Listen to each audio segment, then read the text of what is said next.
What's good, yo? We're back at it again. It's the All Facts No Cap podcast here. I'm your host, Harsh Car. And draft night has passed. It's currently like 1 o'clock in the morning right now. I'm just recording this based off because the draft is over. And they're just signing these two-way players. But I'm gonna talk about the the draft for a bit. I'm just gonna talk about the first round results, and I'm just gonna see. Probably gonna talk about my opinion on them, whether it's a good pick or bad pick, whether it was the right pick I think it would have been. But yeah, we'll see how it is from now. And without further ado, yeah, let's just get into it. So the top three picks were pretty obvious: Cade Cunningham, Jalen Green, Evan Mobley. Cade Cunningham is in Detroit. He wants to be in Detroit from what it seems like. Detroit really has a bright future right now. They have Killian Hayes, Jeremy Grant, Sadiq Bey, who they drafted last year, and Cade Cunningham. Now, Cade Cunningham has like superstar potential in this draft. He has superstar potential, and it just shows. Pistons need players like that. And Cade Cunningham is touted to be like the next generational talent. So there wasn't really any issue picking that. With picking Cade Cunningham, Jalen Green to the Houston Rockets. I personally love this pick. I love this pick. They did the right job. Jalen Green loves Houston now. With like reports came before the draft started, he came to New York in a private jet from Houston. So, and then that's exactly why he wanted to be in Houston. He was probably there to start. I think the Rockets did a good job with this pick because Evan Mobley would have been an okay pick, but apparently his camp doesn't really like the Rockets, so it was good for Rockets to get Jalen Green and Evan Mobley. And the one thing that kind of makes me mad every single draft, is Woj and Shams just basically spoiling every pick. So like every pick loses the fun out of it. So you just know what the name is every time Adam Silver says the names. But that's just what it is. And Evan Mobley, yeah, he's a fluid athlete. He can be used in a myriad of NBA lineups. He's a big, but that's like similar to like how Anthony Davis, Chris Bosh, Karl-Anthony Towns were coming out of college. So it wasn't really that bad of a pick. Like although bigs shouldn't tend to be high draft picks, Mobley's the exception here. So, and then this is where the draft took a dark turn because a lot of people, including myself at times, were expecting Jalen Suggs at number 4, and I don't really know if Scotty Barnes was the right pick for Toronto. Like I do get Scotty Barnes, but if you've heard this podcast before, I wasn't really too high on him, as like I didn't really believe he has a higher ceiling compared to so many other prospects they could have chosen at number 4. Because like I do get Scotty Barnes is probably the most complete player. He's just missing that jump shot, and maybe Toronto can make him get that. But the fact is, like, he does have all the intangibles. He does have, but I do think like he's more of a high floor, low ceiling type of prospect, which isn't a bad thing, yes.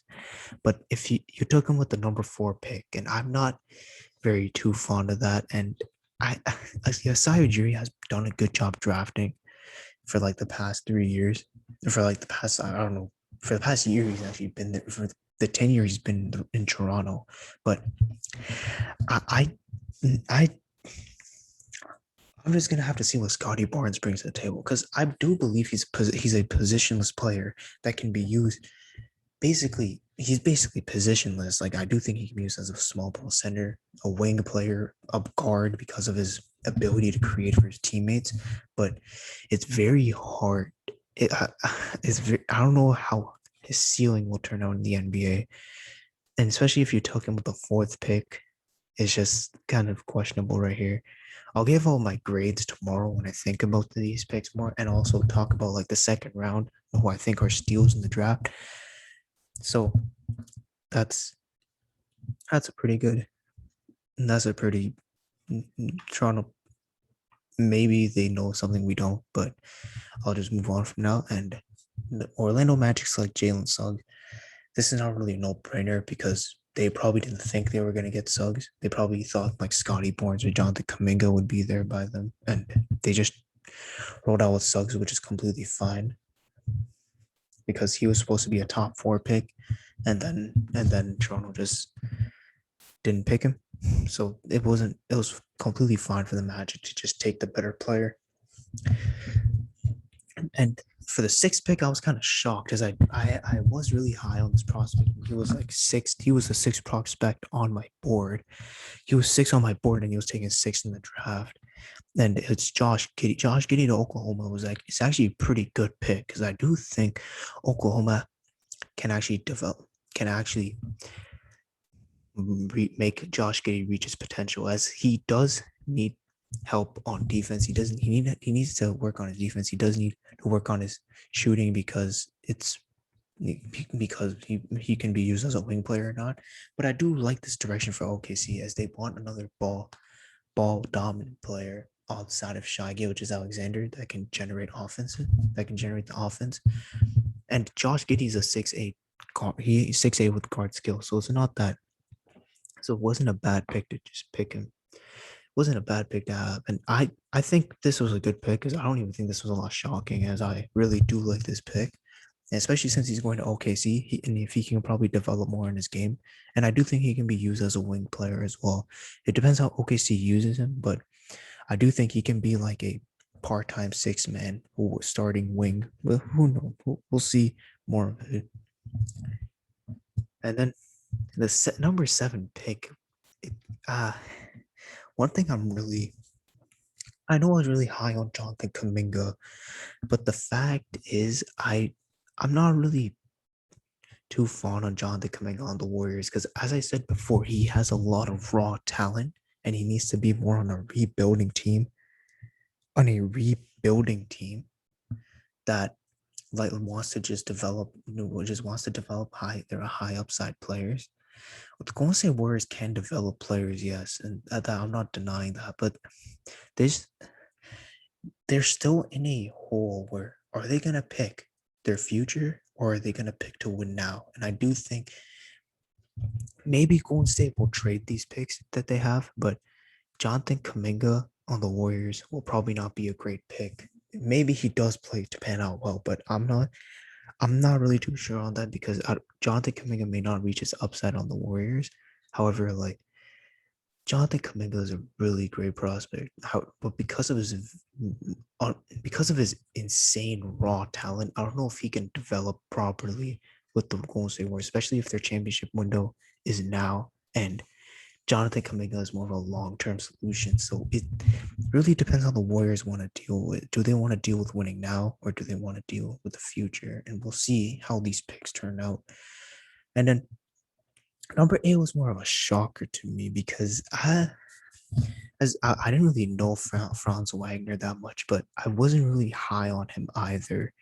It was more my friend was high on him, but Orlando taking Franz Wagner with the 8th pick in a top 10 draft, it's kind of questionable right here. I do think like they did need a lot more. They wanted more wing talent, and they definitely needed the guys in the bigger positions. But I don't know if Franz Wagner has a high ceiling, especially when he was taken before a lot of these wing players that I think are better than him. And I did have him as a lottery pick, yeah, but it was more of like a borderline lottery pick. I didn't really think he deserved to be in the top 10. As like I do think like he's a good defender, but alongside he's very explosive. But I don't know if this was the right. I don't think this was the right pick for Orlando. Like he was more of a borderline lottery pick, and that they took him with the 8th pick, which a lot of other guys should have been taken over there. But I don't know what Orlando had 2 lottery picks, and they were lucky with that Suggs fell to them. And I do think Suggs has a high upside, and who they do have a lot of guards. They do have a lot of guards in Orlando, as Markel Fultz, Cole Anthony, Evan Fournier's gone with her.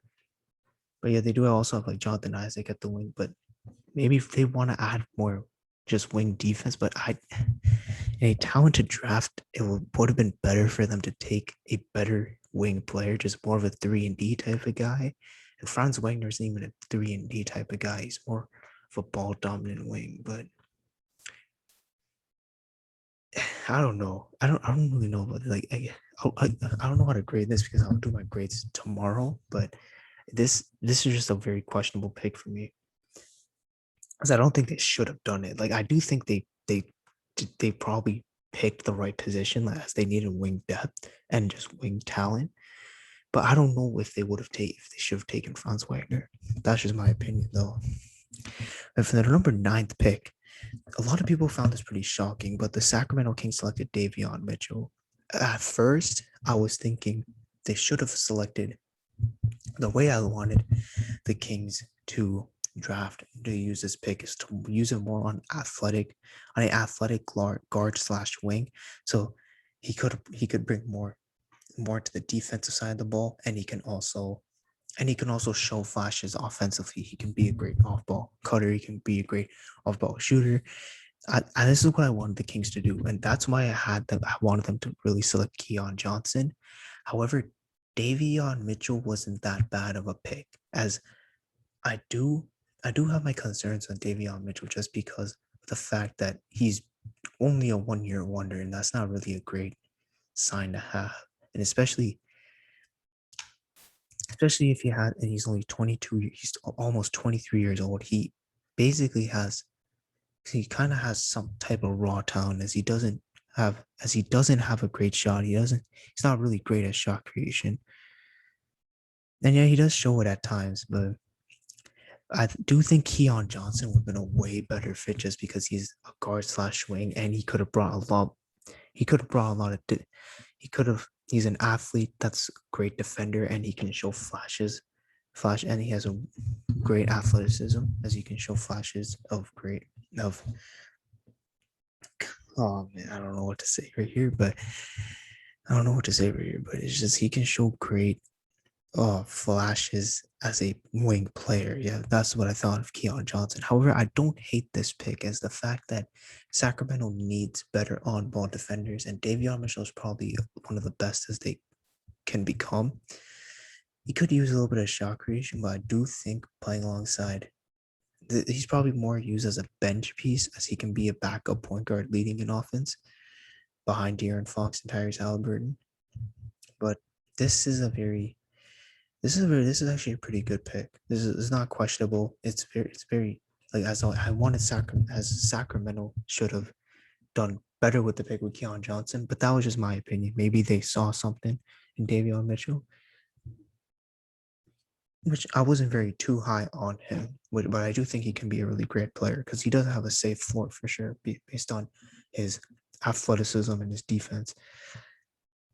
And the number 10th pick, this was actually another player I also suggested Sacramento Kings to select, but he turned out to the number 10 pick, and his name is Zaire Williams. Zaire Williams to the Grizzlies. The one thing that I wanted the Grizzlies to do was to find better players alongside John Moran, as they can sometimes take the stress off John Moran so they can have others do their own thing. And they did with Zaire Williams, which is actually a really great pick. I actually really like this pick a lot for the Grizzlies because although Zaire Williams may have raw talent, I don't think he's very bad because he is a 6'8" shooting guard that can also be a wing. He also is a very lengthy player, so he can defend very well. And since maybe it's like not Sacramento, Memphis wants a two-way guard next to John Morant, I don't think this is a very bad pick for them, as I really like this pick. And a lot of people are saying this is probably the steal of the draft right here, James Bouknight at 11. And I'm going to have to agree that I didn't think Bouknight will fall this far, as the Charlotte Hornets. Maybe the Charlotte Hornets, as I said in my mock draft, I didn't know what direction they wanted to go here, and they just decided to go best player available, which is great. And it just really, I really like this pick because this James Bouknight is a great cutter. He's a great off-ball player. He's a really good three-level. He can be a three-level scorer at the NBA. He has all the tools to do so. And I said he can be a six-man, so he doesn't have to start right away. He can come off the bench and lead that unit, and it's not that bad. It's not that bad. It's a really great pick for the Hornets. As I I do think James Bouknight can be a great NBA player. Especially, I think he can be a great starter for them if he turns out, because maybe he becomes a really great player on the bench unit, so he decides to have some starting minutes. This is a really great pick, as I did think maybe Grizzlies should have leaned towards Book Knight, but the Grizzlies went in the direction where they probably want another two-way player right next to Ja Morant, and I do think Zaire Williams maybe can be that. We don't really know who can be the best here, but I see the direction of both teams, and Charlotte got the better player in my opinion. And the 12th pick was it's kind of weird because Joshua Primo is with the youngest prospect he was the youngest prospect in the draft, and I I'm not gonna say this is a bad pick because he is a really great shot creator. He's very He actually is a versatile shot creator too. He can make buckets, but I don't know if the Spurs will play because the Spurs already have great players.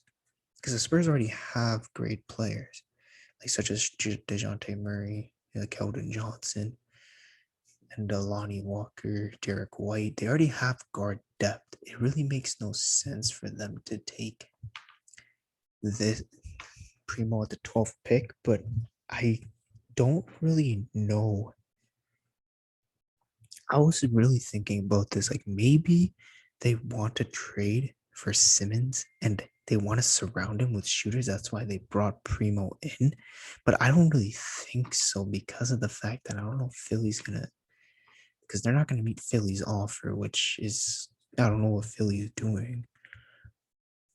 But this is a very confusing pick for me because I didn't really think of Joshua Primo. Like as when I was sitting down on this pick, I was thinking, oh, are they going to pick Jalen Johnson, Keon Johnson, Moses Moody, trade? Like I was just thinking, but who will they take here? And they just sat Joshua Primo, and I wouldn't say it's a very bad pick, but I don't know if they would play Primo. Maybe they develop him more, like send him to the G League. But this I think it definitely wasn't the best player available. Number 13, the Pacers select Chris Duarte. And this really isn't a bad pick just because like I do think Indiana needed a lot more scoring. It's like Malcolm Brogdon, Sabonis, and Miles Turner. Like Miles Turner's probably gone. Sabonis, they probably don't think they'll have in the long term. Alongside Malcolm Brogdon, who's like they're probably their best scorer right now, so they probably want more scoring off the bench and maybe like scoring depth or guard depth, I mean. But Chris Duarte is not. I didn't think he was the best scorer available at this point, especially since it's the lottery and there's many other players that can be picked here apart from Chris Duarte. But I would understand I understand this pick. I do I kind of understand what Indiana's trying to go for here, and Chris Duarte is not really that bad of a pick. Like I do think he kind of has a high upside, but it's a lot more upside in the sense that it's a lot more he's not gonna be a very high ranking player. But the fact is, since this is the end of the lottery, you might not be able to find a star there. But I do think some players have star potential, like such as the next pick, Moses Moody, which I was very surprised he fell down this far. Like Moses Moody, like I had him in my top 10, and the Warriors, like I was considering the Warriors to take him at 7, and the Warriors were also doing that too, and they decided to go with him at 14 instead of 7. Like I'm surprised he fell down this low. And the funny thing is, like I do think Moses Moody can have better production than Jonathan Kuminga, like at the start. Jonathan Kuminga will easily have the higher ceiling, but Moses Moody has easily the safest floor in my opinion, because Moses Moody is already an athletic wing. He's already an athletic wing that can shoot the three really well. He has a great handle. He has a very soft touch, but that also makes him have great attack to the basket. He he was a top 10 pick. I was just surprised how he went so far down to the Warriors, especially at 14, but they considered him taking him at 7. They still went with him at 14. But yeah, the fact that Chris Duarte went before Moses Moody, I don't know if Moses Moody turns out to have a higher ceiling as I think he does. Maybe Indiana regrets trading that pick. I mean, taking Chris Duarte, but who knows? Maybe Chris Duarte turns out better. We'll have to see. And the Washington Wizards not trading Bradley Beal to the Warriors instead of trading Russell Westbrook. I'll actually talk about that later. They decide to take Corey Kispert. In our mock draft, we did have Corey Kispert going 15 to the Washington Wizards, as I didn't really have high hopes for Corey Kispert. Like, I do think he's the best shooter in the draft. He's much better for a team that's like about to win now. Like the Warriors could have taken him, but I don't know if like maybe Washington wants to build a young team going forward, which because like they did trade Russell Westbrook. I don't know what they're gonna do with Beal. However, like they do have a great infrastructure right there. They do not a good infrastructure. They do have a great 3-point shooter in Corey Kispert. They do. I don't really understand their direction, but Corey Kispert doesn't really have very high upside just for the fact that he's already like 21 or 22. He doesn't. He doesn't. He doesn't seem to have great footwork when you're comparing college defense to the NBA defense, and he and I don't know if he can be. I don't know if he was the best player to take here, as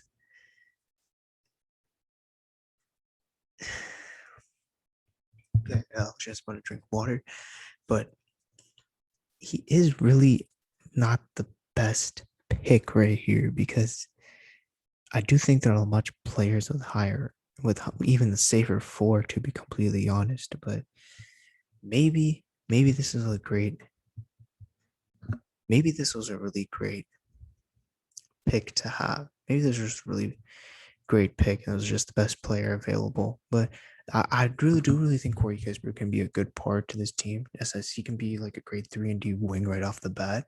But this is, but for, depending on the Washington's direction, I'm kind of iffy just for the fact that they want to trade like Davis Bertans and Bradley Beal, but they want to win now. Or maybe they don't want to trade Bradley Beal. It's it's kind of confusing to me at least. Maybe someone can help me with that. And now, while we're talking about Russell Westbrook, I'm actually gonna go deep into the trade a bit, as I think it was Russell Westbrook for Kyle Kuzma, Davius Caldwell Pope, Montrezl Harrell, and the first round pick in this draft. And right off the bat, like I'm just gonna say, oh wow, Russell Westbrook is in a better position to play winning basketball. And Kyle Kuzma's out of LA, so he could probably shine in Washington because although like yeah, I know Kyle Kuzma is like he's not that great of a player, but he's not that bad. As I did have him as an underrated player because he is a pretty solid defender, and he does make like weird passes and he does go on shooting strokes, but like what a young player doesn't. Like he's actually not that bad of a player, and especially when you're on a LeBron team, you're gonna be a lot more criticized than you think you are, especially since the Lakers have been looking for their third option for years. Like ever since Anthony Davis was there, even in like LeBron's career, like being the third option on on a LeBron team is like the hardest job in the world. You're gonna have to deal with you're gonna have to deal with LeBron fans going after you based on like you're gonna get traded. Chris Bosh probably would have gotten traded if he didn't have that rebound to save to have the Ray Allen shot. Kevin Love didn't even play very well, just for the fact because he wasn't like his Minnesota self. And Kyle Kuzma, a young player, was trying to be in the trade block 24/7, trying to average 15 to 20 points per game on good efficiency. It wasn't really that great. Wasn't really great for Kyle Kuzma Kyle Kuzma situation, especially since you're in LA, a huge market team. In LA, whatever you do, it's gonna be viral. That's just what it is. So he's out of that headache. Kentavious Caldwell-Pope, yeah, Washington's probably just building shooters around Beal. Montrezl Harrell, he probably just wants his role as a starting center for a young team. And draft picks are draft picks. And the fact is, I gotta say one thing. Russell Westbrook to the Lakers. We should have a Lakers Nets finals. I'm just gonna say that. We should have a Lakers Nets finals. However, I know a lot of people probably said this, but Russell Westbrook is not a really great fit on the Los Angeles Lakers. And I know because people have said, like, oh, they need a Buddy Hield, they need 3-point shooting rather than a guy that doesn't space the floor. But people are also forgetting that the Lakers lacked a secondary playmaker apart from LeBron, and Westbrook can be that. But however, my problem with Westbrook is not really the fact that he can't space the floor, and he will be a great player. Like in the regular season, they will have success. Come playoff time, will Russell Westbrook want to be the third guy? Will Russell Westbrook want to be a third guy? Will Russell Westbrook calm down and rely more on his teammates rather than try to do everything? Will Russell Westbrook not have bad shooting splits? And it's very tough to do that just for the fact that like throughout all the years, he has been the problem. And it really just shows like Kevin Durant left OKC because he didn't think he can win with Russ. When Russell Westbrook had Victor Oladipo in 2017 and Paul George in 2018, he failed to get out of the first round.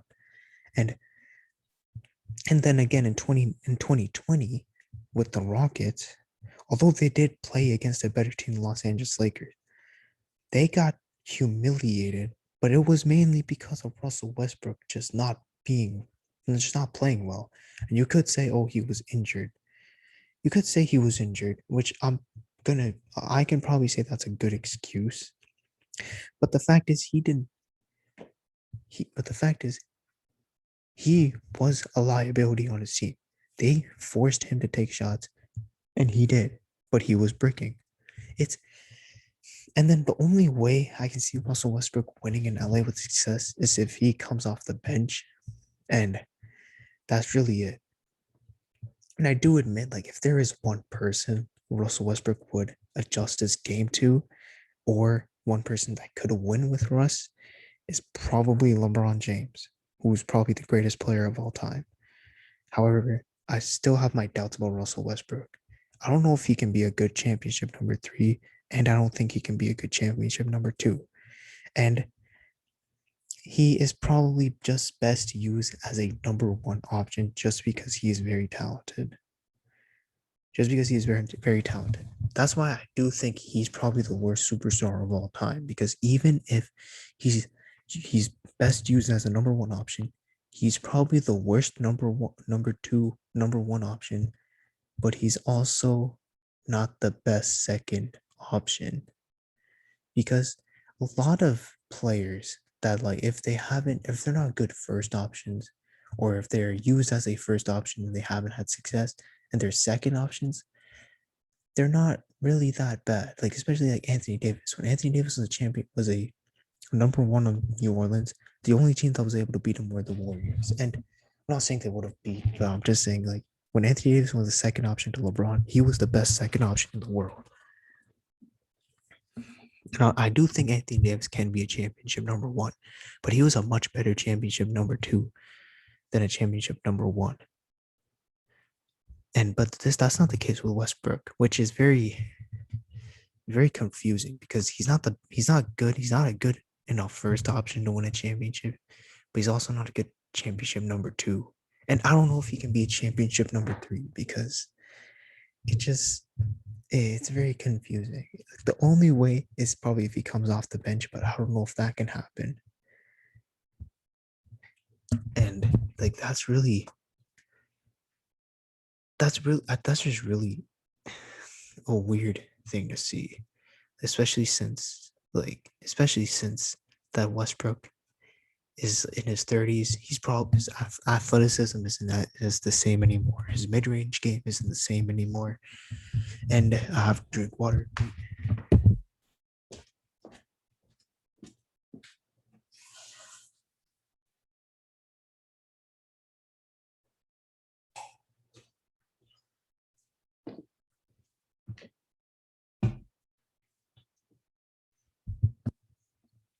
Yeah, back.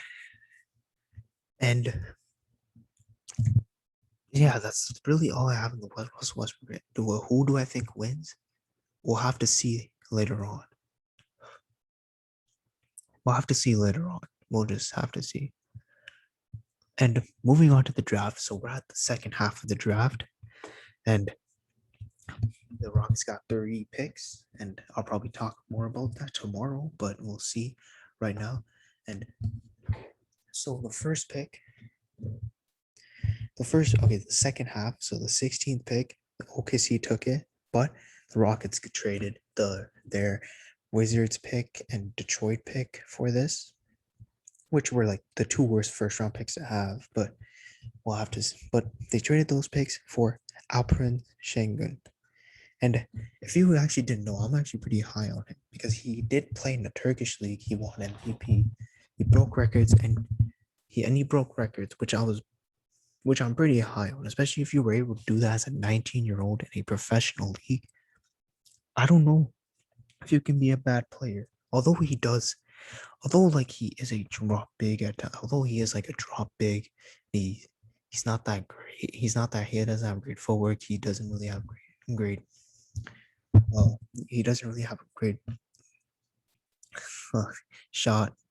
Although he can pass the ball. He can stretch the floor at times, and he is and he has played professionally, so it's not that bad of a pick.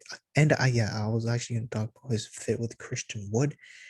I don't know if Christian Wood will move to the power forward, then he would move and he's also undersized. I was about to gonna add that, but maybe he can be used as a small ball center because he's a great passer. And then Wood can be used as a power forward. Well, we'll have to see. We'll have to see more of that. But I do really like this pick because I'm really high on Alperen Şengün. Over the 17th pick, this is also a really good pick. As what's his name? How do I forget? No, Murphy the third. What was his? No, I forgot his first name. I don't know why, because I was really high on him. Trey Murphy the third. Yeah, I think that's his name. Trey Murphy the third. Is it Trey?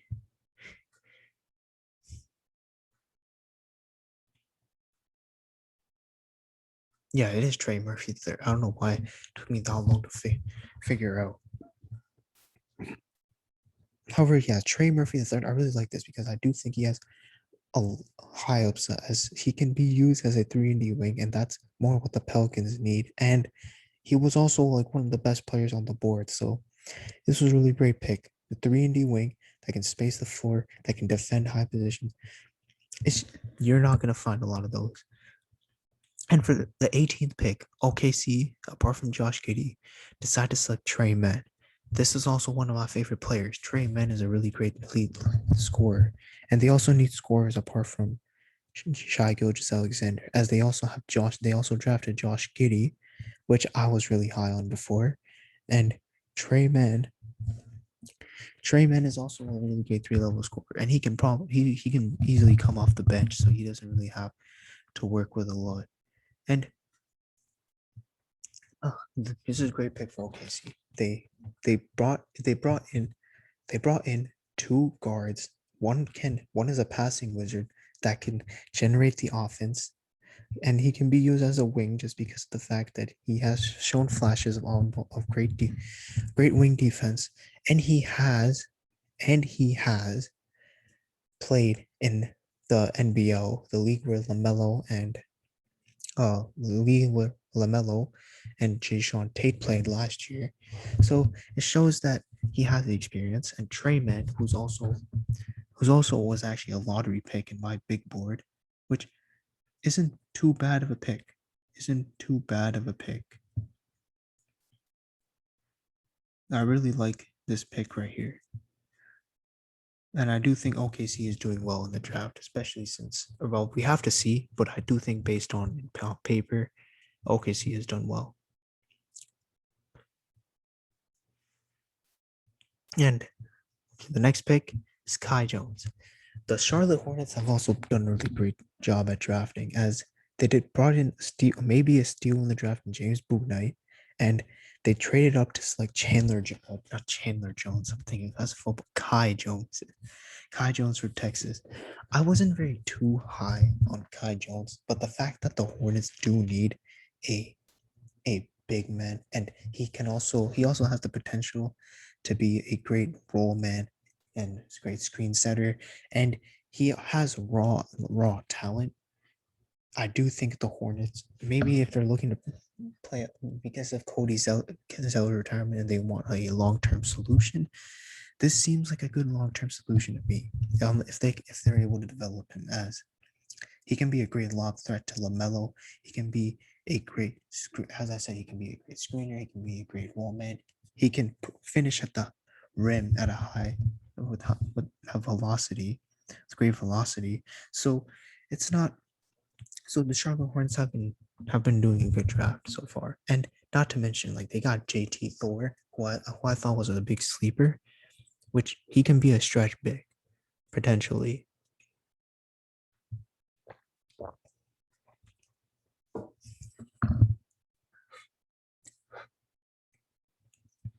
Number 20 pick, the number 20th pick, one of my favorite prospects,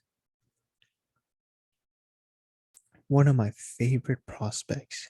His name is Jalen Johnson. The Atlanta Hawks really got a steal here. That's in my opinion. I don't know if they'll be able to develop him just because of the fact that I think their window is trying to win now because they made the Eastern Conference Finals. But Jalen Johnson is a 6'9" forward that can dribble the ball, run an offense, and he's very aggressive at the best. He has a great attack. He's a great finisher.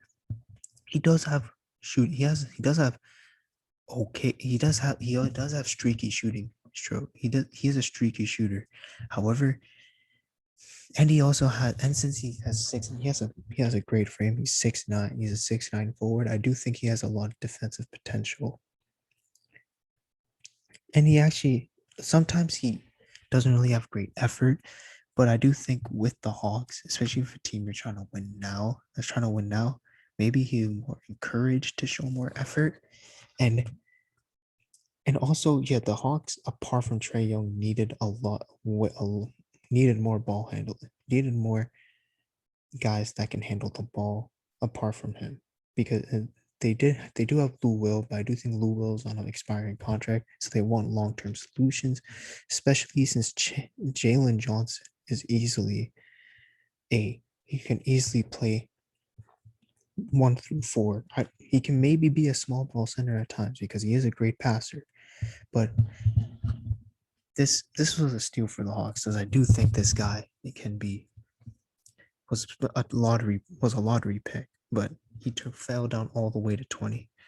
Jalen Johnson may like it, and I'm very high on him. I do think he has a very high ceiling. However, I don't know if Atlanta may develop all his raw talent, but he isn't. He is a great start because he's a 6'9" forward that can handle the ball. He is positionless, and the Hawks looking for guys apart from Trey Young that can run their offense and handle the ball. This guy also has a great attack to the basket too. It's not and he can also focus a lot more defense. He can be a star. He can be a star. I'm not gonna say he will be, but he could be. He could be. However, I do like this pick for the Hawks. The next pick, the Clippers have actually done a really good job. Clippers have been doing a really good job in the draft, actually, because I did see them. Who else did they draft? They drafted another person. Mm-hmm. I was like, for this one, they selected Keon Johnson. What a steal! That's like if you heard me before, I had Keon Johnson as a lottery pick. I had him as possibly a top 10 pick, which the Clippers were able to get at the number 21 pick. Maybe he may not turn to his potential on the Clippers because their window is trying to win now. But if Kawhi leaves, it seems that they were able to actually build something to see if to have a spark if Kawhi doesn't return. Maybe they will be in a win now if Kawhi leaves as well because Paul George, Reggie Jackson, Nicholas Batum are all there. But the Keon Johnson with Paul George as his Paul George can probably be a good mentor to him. Paul George can probably be a great leader for him.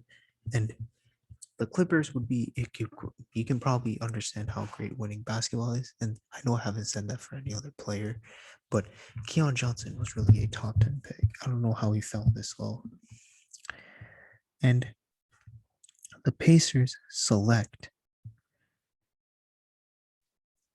Jackson.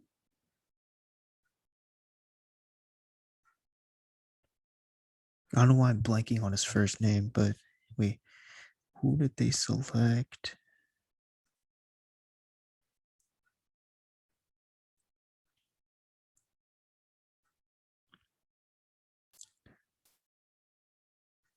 Who did they select? Wait,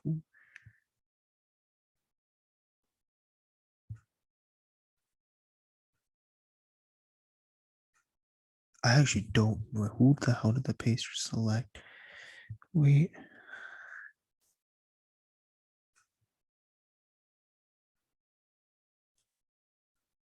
Isaiah Jackson. Why did I forget? Why did I forget that he was in my board? Isaiah Jackson, yeah, Isaiah Jackson from Kentucky. As I said before, I really don't know what the Pacers are doing right now because they did draft Chris Duarte, and I did think they were able to.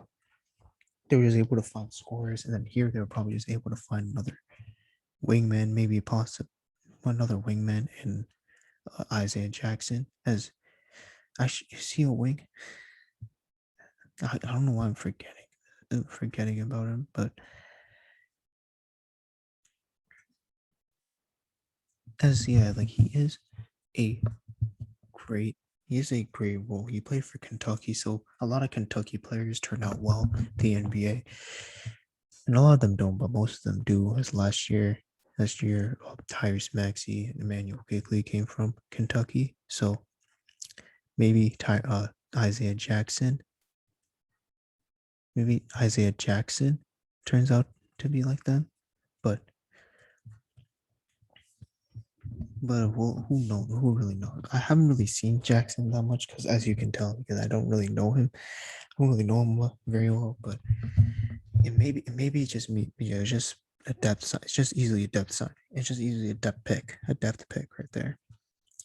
And for the number 23, number 24, the Houston Rockets select Osman Garuba and Josh Christopher. So the first pick, Osman Garuba, he probably has the highest defensive upside in the draft, apart from like Scotty Barnes. And even then, he probably does have the highest defensive upside because he did play in the Euro League. He played for Real Madrid. The same thing as Luka Doncic. So he does have the experience. And he is a power forward, but I don't know if, but he can't really do much on the offensive side of the ball, but he is elite in transition. And he is very chopped. Like his footwork is not. He's very slow compared to the rest of his competition, let alone the NBA. However, since he won't have a lot of stress coming into Houston, is they're probably just looking at his defensive upside. Same with Josh Christopher. I didn't really want Josh Christopher that much, but Houston selected Jalen Green, and Josh Christopher and Jalen Green have been teammates in high school, so they probably wanted to please Jalen Green right here. However, like the next three guys were basically the same player as they were all really great scorers and shot creators. And maybe these guys will probably be great bench pieces. For the number 25th pick, the New York Knicks select. I forgot his name too. How did I forget his name? Grimes. Grimes. It was Quentin Grimes. I mean, I need more sleep, man. It's like very difficult. But Quentin Grimes. That's exactly who I wanted in that number 24 pick. Him or Bones Highland. However, Quentin Grimes is a really great scorer. He can probably bring bent guard depth for the New York Knicks, and same with Bones Highland. He's probably one of my sleepers, as the Nuggets tend to find like the steal in the draft like every goddamn year. So it's not very good for them to get it all the time. But they got another one here, and he's a really great scorer too. He can probably move off ball and shoot the three, and also Will Barton is leaving, so maybe it shows that they want more of a replacement of him. For the number 27th pick, the Nets select Cam Thomas, the 28th pick. It's not they probably just want more scoring off the bench apart from the big three. They just probably took best player available, which it really doesn't matter because they're in the win now, so these rookies probably won't get playing time. But maybe he does do a good impact, because I do think Cam Thomas is more of a Buddy Hield, Marcus Thornton type of guy, as he can shoot the three very well. And number 28, Jaden Springer to the Sixers. It's not really that much of a big deal because Jaden Springer he was really good for Tennessee, but I don't know if Philly would do very well for him. And for the number 29th pick, the Nets select Day'Ron Sharpe, which, like, if I were to be critical, I would say you can't draft a big. You can't draft a big, especially since he's a drop big, so his value is going to be bad. He's probably not going to play as much. Should have went with like another wing defender, but the Nets are the Nets, so I'm not really going to say anything. And for the last pick of the draft, the Utah traded away, and the Grizzlies got Santi Aldama, and that's pretty much it. Like, I'm not really gonna say much about that pick, just because, like, maybe the Grizzlies just want more wing depth. Spanish Aldama has played professional, as he is Spanish. I think he plays for the Spain team in the Olympics, because I think I saw it. But he's probably more of a backup, but who knows? That's probably all I'm gonna say. Tomorrow I'm easily gonna be a little more energetic, of course, and I'm easily gonna just be ranking. I'm gonna be ranking the grades. I'm gonna be ranking each team, which team I think had the best draft, and then which teams I think had the worst draft. And that's really all I'm gonna do. And that's just it. And I'm Harsakar. This is all facts. Okay. Oh yeah, I'll probably talk more about the trades as well, as like Bradley Beal didn't get traded. I want to know where Ben Simmons goes, and Kawhi Leonard. It's not really Kawhi Leonard. You probably already know my take on that, but that's really it. And I'll probably upload more NFL content later on, and so just get ready for that if you've been looking for NFL content. And I'm Horace Vicar, and this is the Off Action No Cap podcast.